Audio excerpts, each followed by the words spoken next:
Mr. Zuckerberg, I want to begin by just asking a simple question, which is, do you want kids to use your platform more or less? Well, we don't want people under the age of 13 using. Do you want teenagers 13 and up to use your platform more or less? Well, we would like to build a product that is useful and that people want to use more. My time is going to be limited, so it's just, do you want them to use it more or less? Teenagers 13 to 17 years old, do you want them using Meta products more or less? I'd like them to be useful enough that they want to use them more. You want them to use it more. I think herein we have one of the fundamental challenges. In fact, you have a fiduciary obligation, do you not, to try to get kids to use your platform more? It depends on how you define that. We obviously are a business. I'm sorry, Mr. Zuckerberg, our time is, it's self-evident that you have a fiduciary obligation to get your users, including users under 18, to use and engage with your platform more rather than less, correct?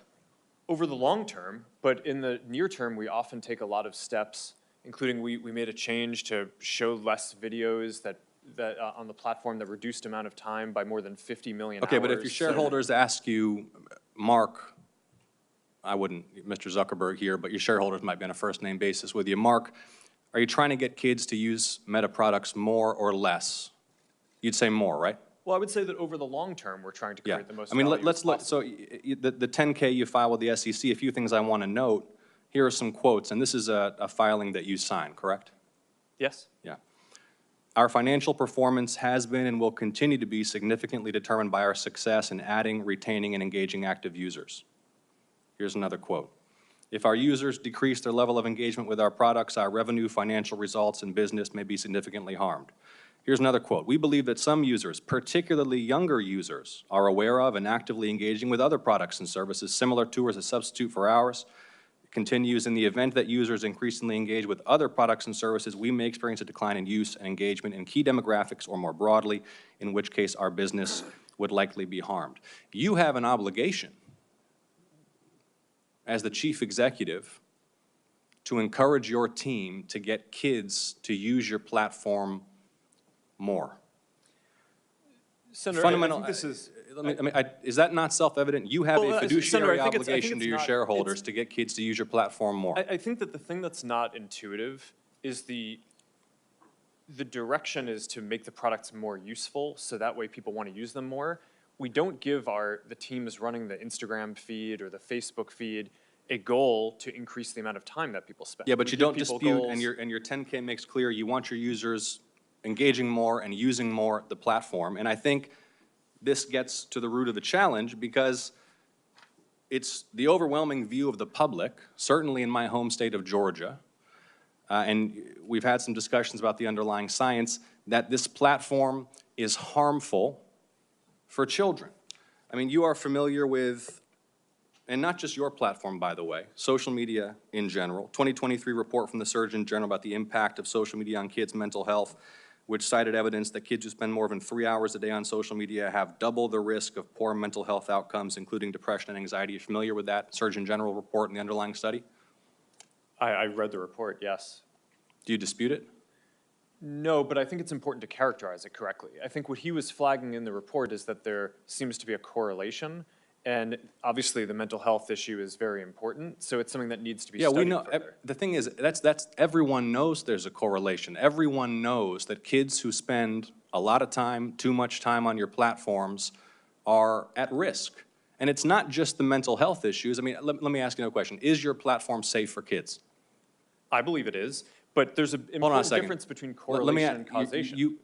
Because we're not going to be able to get anywhere. We want to work in a productive, open, honest, and collaborative way with the private sector to pass legislation that will protect Americans, that will protect American children above all, and that will allow businesses to thrive in this country. If we don't start with an open, honest, candid, realistic assessment of the issues, we can't do that. The first point is you want kids to use the platform more. In fact, you have an obligation to. But if you're not willing to acknowledge that it's a dangerous place for children, the internet is a dangerous place for children, not just your platform, isn't it? Isn't the internet a dangerous place for children? I think it can be. Yeah, there's both great things that people can do, and there are harms that we need to work to Yeah, mitigate. it's a dangerous place for children. There are families here who have lost their children. There are families across the country whose children have engaged in self-harm, who have experienced low self-esteem, who have been sold deadly pills on the internet. The internet's a dangerous place for children, and your platforms are dangerous places for children. Do you agree? I think that there are harms that we need to work to mitigate. Okay. I mean, I'm not gonna, I think overall Why not? there. Why not? Why not just acknowledge it? Why do we have to do the very Well, careful I code? disagree with the characterization Which character, that you have. that the internet's a dangerous place for children? I think you're trying to characterize our products as inherently dangerous, and I think that. Inherent first or not, your products are places where children can experience harm. They can experience harm to their mental health. They can be sold drugs. They can be preyed upon by predators. They're dangerous places. And yet, you have an obligation to promote the use of these platforms by children. And look, all I'm trying to suggest to you, Mr. Zuckerberg, and my time is running short, is that in order for you to succeed, you and your colleagues here, we have to acknowledge these basic truths. We have to be able to come before the American people, the American public, the people in my state of Georgia, and acknowledge the internet is dangerous, including your platforms. There are predators lurking. There are drugs being sold. There are harms to mental health that are taking a huge toll on kids' quality of life. And yet, you have this incentive, not just you, Mr. Zuckerberg, all of you have an incentive to boost, maximize use, utilization, and engagement, and that is where public policy has to step in to make sure that these platforms are safe for kids, so kids are not dying, so kids are not overdosing, so kids are not cutting themselves or killing themselves because they're spending all day scrolling instead of playing outside. And I appreciate all of you for your testimony. We will continue to engage as we develop this legislation. Thank you. Mr. Zuckerberg, I want to come to you. We have just had, Senator Blumenthal and I, of course, have had some internal documents and emails that have come our way. One of the things that really concerned me is that you referred to your young users in terms of their lifetime value of it being roughly $270 per teenager. And each of you should be looking at these kids. Their T-shirts they're wearing today say, I'm worth more than $270. We've got some standing up in those T-shirts. Now, and some of the children from our state, some of the children, the parents that we have worked with, just to think, whether it is Becca Schmidt, David Mollick, Sarah Flatt, Annalie Schote, would you say that life is only worth $270? What could possibly lead you? I mean, I listened to that. I know you're a dad. I'm a mom. I'm a grandmom. And how could you possibly even have that thought? It is astounding to me. And I think this is one of the reasons that states, 42 states are now suing you because of features that they consider to be addictive that you are pushing forward. And in the emails that we've got from 2021 that go from August to November, there is the staff plan that is being discussed. And Antigone Davis, Nick Clegg, Sheryl Sandberg, Chris Cox, Alex Schultz, Adam Masseri are all on this chain of emails on the well-being plan. And then we get to one, Nick did email Mark for emphasis, to emphasize his support for the package, but it sounds like it lost out to various other pressures and priorities. See, this is what bothers us. Children are not your priority. Children are your product. Children you see as a way to make money. And children, protecting children in this virtual space, you made a conscious decision. Even though Nick Clegg and others we're going through the process of saying, this is what we do. These documents are really illuminating, and it just shows me that growing this business, expanding your revenue, what you were going to put on those quarterly filings, that was the priority. The children were not. It's very clear. I want to talk with you about the pedophile ring because that came up earlier, and the Wall Street Journal reported on that.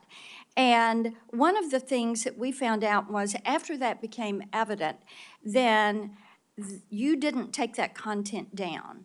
And it was content that showed that teens were for sale and were offering themselves to older men. And you didn't take it down because it didn't violate your community standards. Do you know how often a child is bought or sold for sex in this country? Every 2 minutes.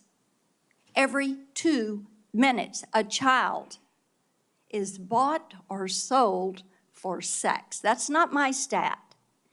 That is a TBI stat. Now, finally, this content was taken down after a congressional staffer went to Meta's global head of safety. So would you please explain to me and to all these parents why explicit predatory content does not violate your platform's terms of service or your community standards? Sure, Senator. Let me try to address all of the things that you just said. It does violate our standards. We work very hard to take it down. Didn't take it down. We've reported, I think it's more than 26 million examples of this kind of content. Didn't take it down until a congressional staffer brought it up. It may be that in this case we made a mistake and missed something. I think you make a lot of mistakes, so let's move on. We have leading teams that I want to identify more talk than... with you about your Instagram Creators Program and about the push. We found out through these documents that you actually are pushing forward because you want to bring kids in early. You see these younger teenagers as valuable but an untapped audience, quoting from the emails, and suggesting teens are actually household influencers to bring their younger siblings into your platform, into Instagram. Now, how can you ensure that Instagram creators, your product, your program, does not facilitate illegal activities when you fail to remove content pertaining to the sale of minors? And it is happening once every 2 minutes in this country.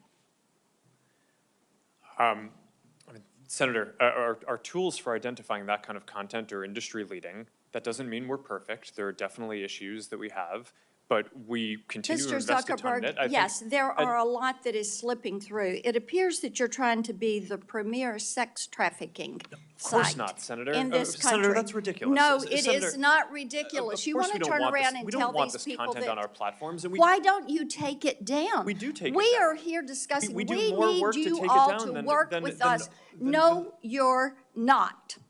You are not. And the problem is, we've been working on this. Senator Welch is over there. We've been working on this stuff for a decade. You have an army of lawyers and lobbyists that have fought us on this every step of the way. You work with NetChoice, the Cato Institute, Taxpayers Protection Alliance, and Chamber of Progress to actually fight our bipartisan legislation to keep kids safe online. So are you going to stop funding these groups?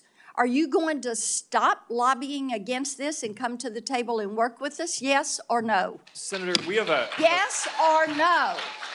Of course we'll work with you on the legislation. Okay, I mean, the it's door been hard is to... open. We've got all these bills. You need to come to the table. Each and every one of you need to come to the table. And you need to work with us. Kids are dying.